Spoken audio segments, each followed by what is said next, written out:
Alright guys, I just read the Celestial Gift artifact set lore, and this thumbnail I used for Luna 4 was way before its time, because this lore solidifies without question that the Genshin Impact universe is science fiction, at the highest level of technological advancement there is. Teyvat is the outlier with its elemental magical powers, although at this point I would bet there's a scientific explanation for visions that the developers have holstered for the end of the story. Nicole has some cool lore too between her weapon and profile. The artifact set starts with nature of the universe stuff and then proceeds to the angels during the War of Funerary Flame. And Nicole's lore starts there and we eventually get back to nature of the universe stuff. Let's go through them back to back.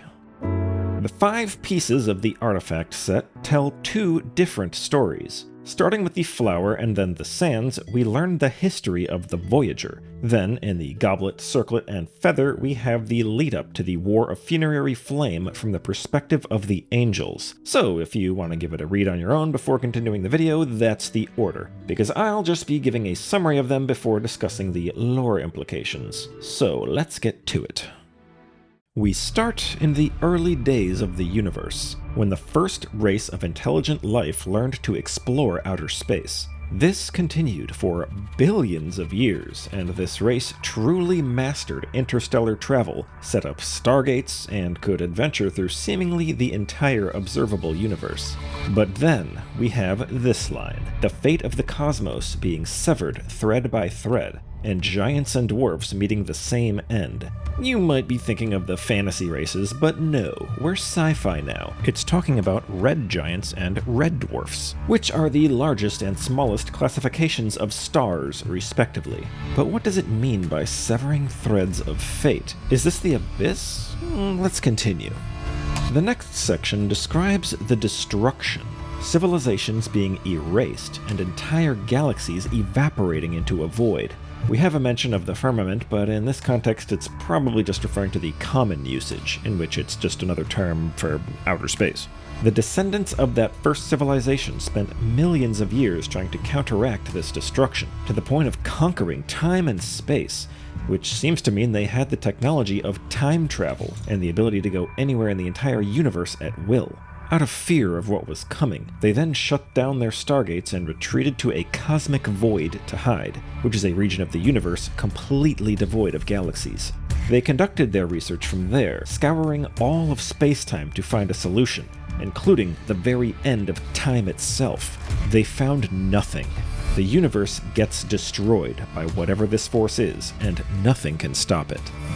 So, they gave up and decided to await the end by chronicling every other civilization that would rise and fall. The Voyager was one of these chroniclers, meant only to observe, but for some reason, upon seeing Teyvat as it was with Nibelung as its ruler, she awakened. So there is indeed an unstoppable force destroying the entire universe. We could assume that it's the Abyss, though that is still an assumption, because the Abyss hasn't been doing that great of a job destroying Teyvat, but maybe there's a reason for that. In any case, it also doesn't seem like a natural phenomenon. The universe is going to end at some point, when all energy is expended and all matter has drifted so far apart that existence no longer has meaning. But that's very slow and gradual and affects the whole universe at once. It's not something that's going to take the denizens of the universe by surprise, like this destruction is. Further, I'd like to put forward that this explains fate in Genshin Impact. A civilization looked at all possible futures in the universe. They know everything that's going to happen. That's fate. But before I theorize too much more, let's read the Sands. It first reiterates that the race of chroniclers continues to watch and record everything, despite knowing the outcome. Likely they are looking for any hope that their predictions might be wrong, as implied by the last paragraph. It also once again refers to them as descendants of the ancients. And if you think you know why I'm calling attention to that, you're absolutely right, so let's read on. We continue from the perspective of the Voyager, upon their second visit to Teyvat after Nibelung had left. As per her last visit, it was a newly born habitable planet, but now it lay behind several impenetrable fields. We know the false sky is probably one such field, but why does it say there are several of them? That's interesting, but not as interesting as this line that says the world has diverged from what was foretold, meaning that the heavenly principles was not supposed to come here, according to the future that the race of chroniclers saw. Then, this text, which is from the perspective of the Voyager, refers to Phanes as a new descender, which means that is not a concept invented on Teyvat.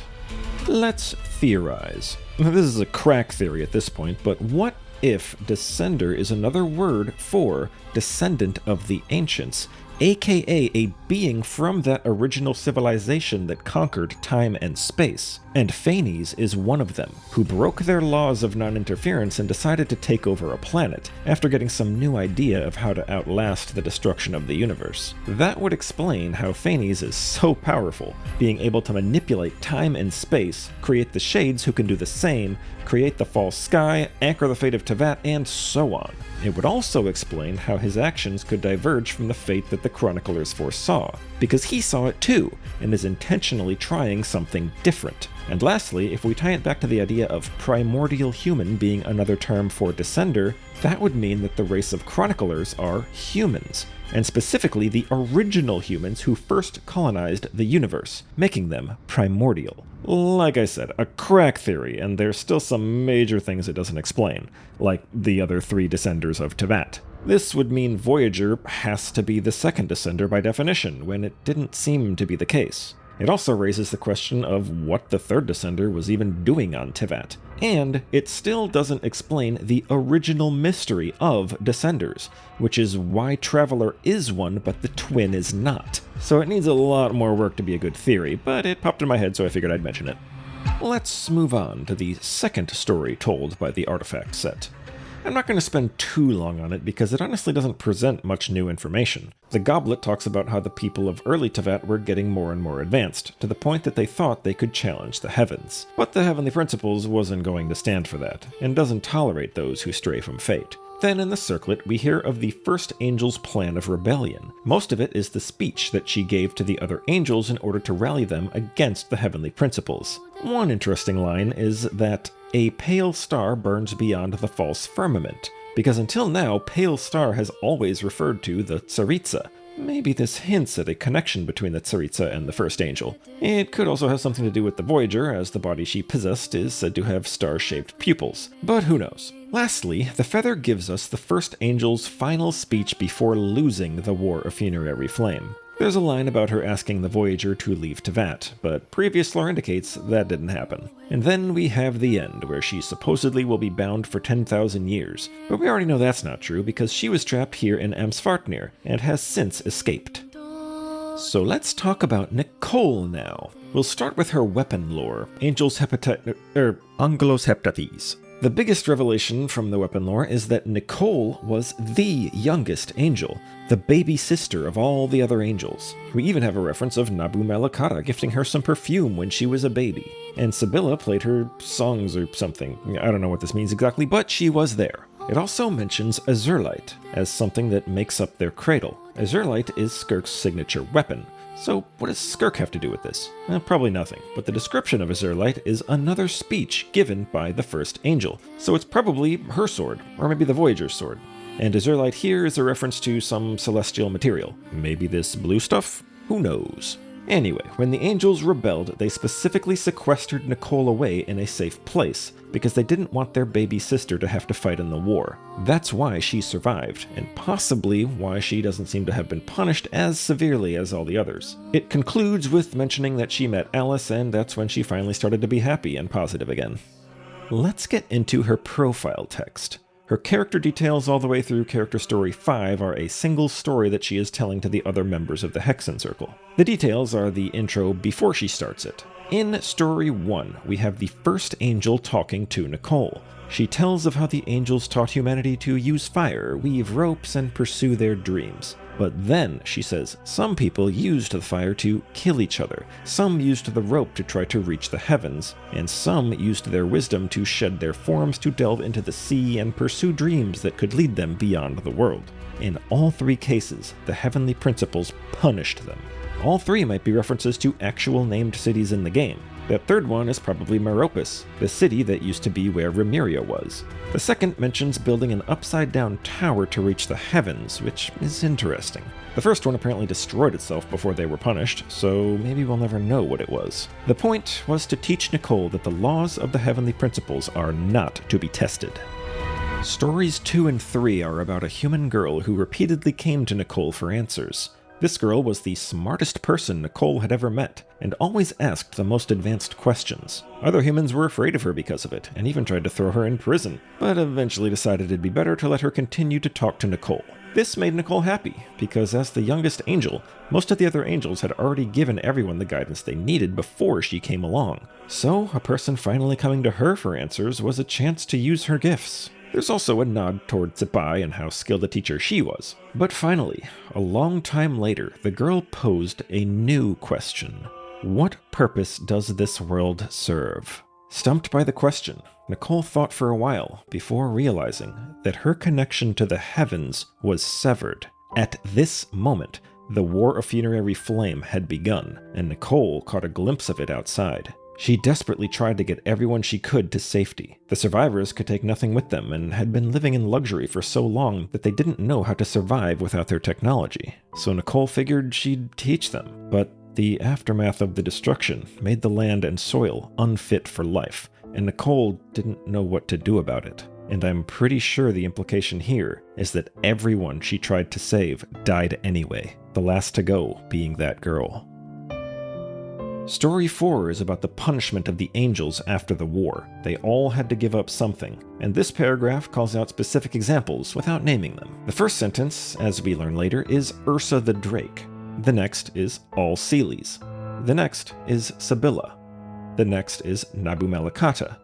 The next 2 sentences are Tsebai, and the last is Yahaltakuten, Lord of the Night. And then we have Nicole, and she describes how she gave up half her wisdom since she was shackled by the laws that would prevent her from sharing it. She gave up half her power since those same laws barred her from using it to help people. It doesn't mention her voice, but it was probably an additional concession to allow for only giving up half of the other 2. Finally, Story 5 is after her story is over, and the Hexen Circle reacts to it, specifically to the question of what the purpose of the world is. The reaction of each gives some insight to their personality. The most interesting to me is Rhindaughter, who was holding a flask that would likely become albedo, and says that finding the answer would be a good test. Notably, that's exactly the question she told Albedo to seek the answer to later, though he thought she was just telling him to get a life, but I suppose that's a valid interpretation. Alice is seemingly not there anymore though, and the rest of the mages eventually leave, just in time for Alice to show back up with a big suitcase. She says that she and Nicole should adventure to the world's border so that Nicole could see other worlds and maybe find the answer there. And this is where things get really interesting. First, Alice says they won't cross the border because the rules are too strict. Also, when you come back, you can't bring anything except memories, and sometimes not even those. She then lists some crazy things she's seen and jokes that they should stow away in Octavia's suitcase next time. Either way, they make the trip to the border so that Nicole can have a look. Did I say this is where things get interesting? More like utterly baffling. The border pass section makes no sense and completely torpedoes everything we think we know about Teyvat, and maybe the universe. Let me start with a summary. Arriving at the border still required them to fill out a bunch of paperwork before receiving a border pass that could take one of many different forms, including liquid and vapor. There's apparently a whole crowd of people, or some intelligent beings, here seeking entrance or exit. One of them being a sentient stream of mercury. Then they find Alice's husband Kleiner, who brings some food, and that's that. What? I suspected before that Alice, being the sustainer of the world's border, was not talking about the false sky, and this pretty much confirms it. This is a literal alien border security checkpoint straight out of Men in Black. This is not some shell around a planet. I don't recall Nicole and them having to fill out paperwork after smashing the false sky open with the moon. What's going on? I've got two possibilities. One, this harkens back to when the Voyager lore mentioned multiple different impenetrable fields surrounding Teyvat, not just one false sky. Maybe the false sky is the innermost shell, and the outermost shell is like some sort of border security checkpoint that absolutely no one on Teyvat has any clue about except Alice. And now Nicole, and maybe Venti and Skirk. Okay, maybe several people know, but it's not a lot. The outermost one could encompass well outside the entire solar system, whereas the firmament we know now only encompasses lunar orbit. Before Luna 4, it seemed like it was literally just the planet's atmosphere, but I feel like we're just not supposed to think about that. The second possibility is even more wild. It could be referring to the border of an entire parallel universe. Genshin Impact's cosmology could encompass a multiverse, with one universe consisting of literally all the lore we have ever learned both in and out of Teyvat, but then other universes also exist, and there are borders that can be crossed by those who jump through all these hoops. Each universe could have its own laws of reality and fate, and, I'm just gonna stop there before this just becomes a fanfiction. The problem with option 2 is Octavia. It seems clear that Octavia is just exploring other planets in the same universe, but Alice jokes about stowing away with her in order to cross this border, so there's a contradiction there. Either way, I have no idea what's going on with this border pass.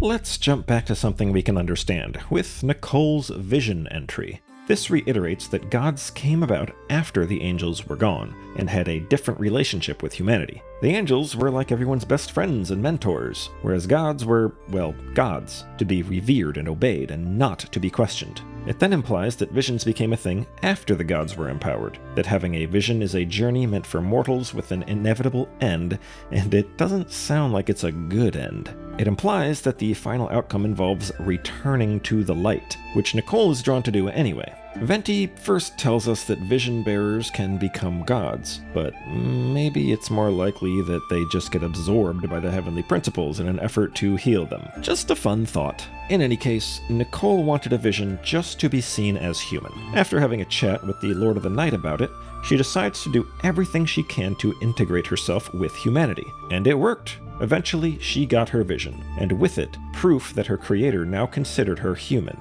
and thus she could explore all the freedoms that entailed. We've got one more page to get through, the voice lines. Most of it is innocuous stuff, and stuff that just reinforces things we've already talked about. But let's mention a couple unique ones. First, she says it would be dangerous to tell us about the history of the world, but then also implies Alice would be free to do that. This isn't the first time we've been told Alice has special privileges to discuss knowledge normally banned in Teyvat. Here, she lists a few unified civilization cities, and one we don't know yet called Patra, something to look forward to. Nicole apparently has an inferiority complex about Tsibai. Tsibai was legendary among angels, partly due to her connection to Istaroth, whom they called the Archangel. And Nicole, being the baby sister, always heard stories about how great Tsibai is, so she doesn't even want to meet her. I already mentioned the part where Ursa the Drake was an angel, but that does raise the question of why an angel would turn into a dragon. Is there a connection there, or is she just saying dragon just based on how Ursa looked? The origin of angels is still a mystery, so it's possible something was done to dragons to create angels. And then, if the border pass was a torpedo to the lore we know, then here's another one. In another converged possibility, Albedo was the primordial human who traveled through worlds, recording and creating all. However, once that journey reached its end, no one would have been able to guarantee whether he would choose destruction or salvation. Luckily, you're the one who embarked on the journey this time. How did the alternate Albedo fare? I can no longer observe that possibility. Besides, copying someone else's answer is of little use. The journey is your own. What? We know Albedo's creation was something Rheindotter called the Primordial Human Project, and I've been saying Primordial Human is another term for Descender, so apparently there's an alternate reality where Rheindotter successfully created the primordial human Albedo, making him the fourth Descender instead of Traveler, and he was the one that went on this journey. And actually, this isn't the first time we've heard an alternate timeline if Traveler wasn't around. The other was Varka's whole backstory, where he decided to go to Nodcry instead of fulfill his fate in Mondstadt, which the Traveler subsequently fulfilled. So all I can figure is that when Nicole says she was observing it, that was literally the fate of Teyvat before Traveler got here, and that's what she saw. Then, when Traveler did get here, fate changed. So now she can't see any prophecies of that other fate anymore. I don't know what else to say about this. So, the last thing I want to cover is Nicole's weekly house quest thing. If you haven't done it yet, well, there's not a whole lot to spoil there. And there's also only one thing I want to mention from the entire questline, which is the very end.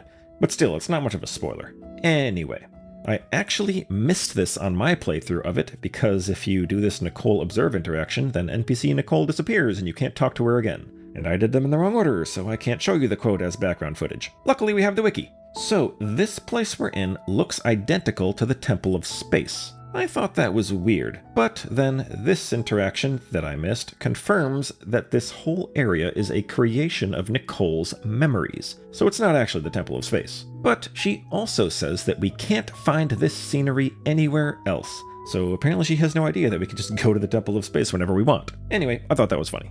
Okay, we made it through that chaos of lore revelations. I already injected my theories in with the lore recap, so we can pretty much wrap the video up.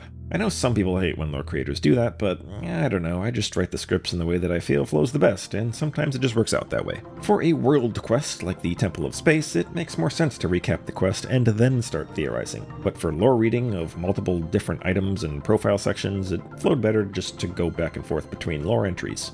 After all, some people might need a recap to remember a world quest, if they even did it, whereas for lore reading, you could open the wiki right now and just read it all on your own, and it'd probably take less time than this video.